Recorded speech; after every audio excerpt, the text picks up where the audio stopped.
TV9 news Bharatiya Janata party తమ రాష్ట్రపతి అభ్యర్థిని ప్రకటించింది. ఎన్డీఏ రాష్ట్రపతి అభ్యర్థిగా ద్రౌపది ముర్ము ఖరారు చేసిన బీజేపీ అధిష్టానం. సీనియర్ మహిళా రాజకీయ నేత, గవర్నర్గా పనిచేసిన అనుభవం ఉన్న ద్రౌపది ముర్ము రాష్ట్రపతి అభ్యర్థిగా ఎన్డీఏ పక్షాన బరిలో దిగనున్నారు. ఈ మేరకు ఎన్డీఏ రాష్ట్రపతి అభ్యర్థిగా ద్రౌపది ముర్ము పేరును బీజేపీ జాతీయ అధ్యక్షుడు జేపీ నడ్డా ప్రతిపాదించారు. మంగళవారం ఉదయం నుంచి సుదీర్ఘ చర్చల అనంతరం రాత్రికి జేపీ నడ్డా మీడియా సమావేశం ఏర్పాటు చేసి తమ అభ్యర్థిని ప్రకటించారు. ఒడిశా రాష్ట్రానికి చెందిన 64 ఏళ్ల ద్రౌపది ముర్ము ఆదివాసీ సామాజిక వర్గానికి చెందినవారు. 2000 నుండి 2004 మధ్య కాలంలో ప్రస్తుతం ఒడిశా ముఖ్యమంత్రి నవీన్ పట్నాయక్ మంత్రివర్గంలో రవాణా, ఫిషరీస్ మంత్రిగా పనిచేశారు. తర్వాత భారతీయ జనతా పార్టీలో చేరగా జార్ఖండ్ రాష్ట్ర గవర్నర్గా నియమించింది. 5 ఏళ్ల పాటు జార్ఖండ్ గవర్నర్గా ముర్ము కొనసాగించారు. मित्रों, आज भारतीय जनता पार्टी की संसदीय बोर्ड की बैठक आदरणीय प्रधानमंत्री श्री नरेंद्र मोदी जी की उपस्थिति में और सभी संसदीय बोर्ड के सदस्यों के बीच में हमारी आज बैठक हुई। और हम सब लोग जानते हैं कि 15 जून को राष्ट्रपति के चुनाव की अधिसूचना जारी हुई थी और उसी समय ये अधिकृत किया गया था पार्टी की ओर से कि हमारे वरिष्ठ नेता भारत के रक्षा मंत्री श्री राजनाथ सिंह जी और मैं पार्टी के अध्यक्ष के रूप में विभिन्न घटक दलों से और हमारे जो यूपीए के पार्टियां हैं उनके नेता, उनके साथ हम बातचीत करें और बातचीत करके राष्ट्रपति के चुनाव के लिए सर्वसम्मति बनाते हुए हम आगे बढ़ें। हमारे आदरणीय राजनाथ जी ने यूपीए के घटक दलों के नेताओं के साथ बातचीत की, कुछ के साथ उन्होंने बातचीत की, कुछ के साथ हमने बातचीत की। बातचीत का दौर चलता रहा, लेकिन कोई सर्वसम्मति पर आने की बात हो नहीं पाई और नामों की चर्चा के बारे में भी कोई सर्वसम्मति नहीं हो पाई। और आज हम जानते हैं कि यूपीए ने अपना राष्ट्रपति का प्रत्याशी घोषित कर दिया है।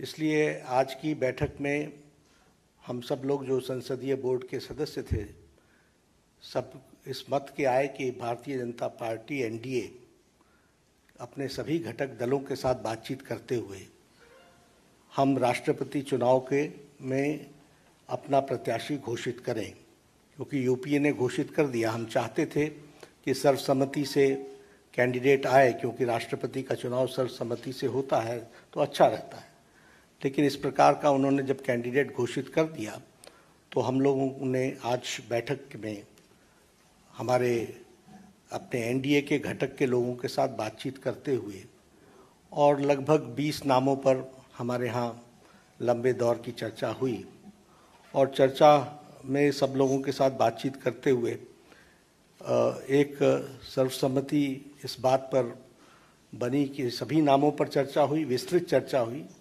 लेकिन कुल मिलाकर के ये बात सामने आई कि हमें प्रत्याशी के रूप में कोई पूर्व से ढूंढना चाहिए, भारत के पूर्वी क्षेत्र से ढूंढना चाहिए और हो सके और हमारा प्रयास हो महिला को हमको स्थान देना चाहिए। और आज तक कोई आदिवासी ट्राइबल प्रत्याशी राष्ट्रपति के रूप में नहीं आया है, इसलिए हमें ट्राइबल पर और पहली बार कोई ट्राइबल को भारतीय एनडीए की तरफ से हम कैंडिडेट बना सकेंगे, ऐसा संसदीय बोर्ड, पार्लियामेंट्री बोर्ड का मत था। और इसलिए श्रीमती द्रौपदी मुर्मू, इनको राष्ट्रपति का प्रत्याशी घोषित किया गया है एनडीए की तरफ से।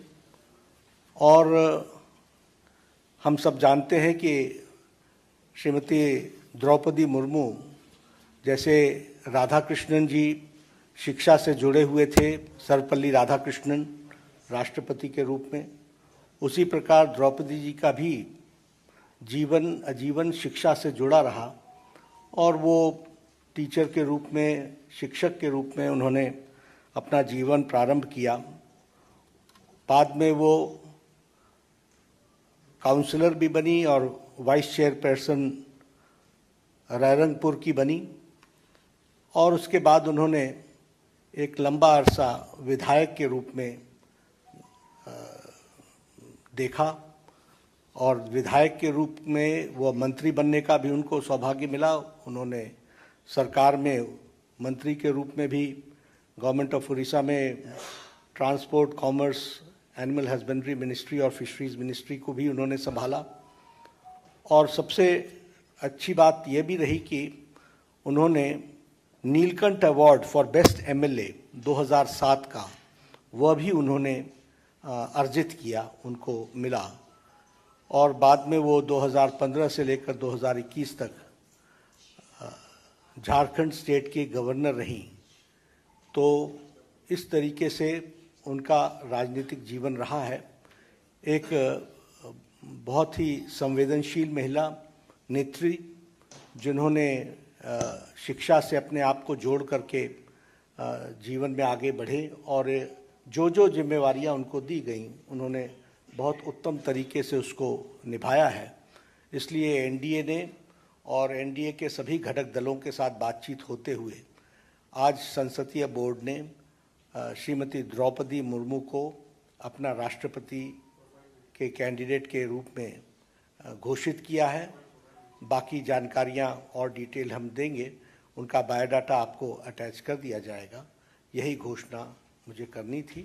तो ये भी सब डिटेल्स वर्कआउट होगा, हम लोग उसके दृष्टि से चर्चा करेंगे, लेकिन घोषणा हुई है यह मैं कहना। बहुत बहुत धन्यवाद।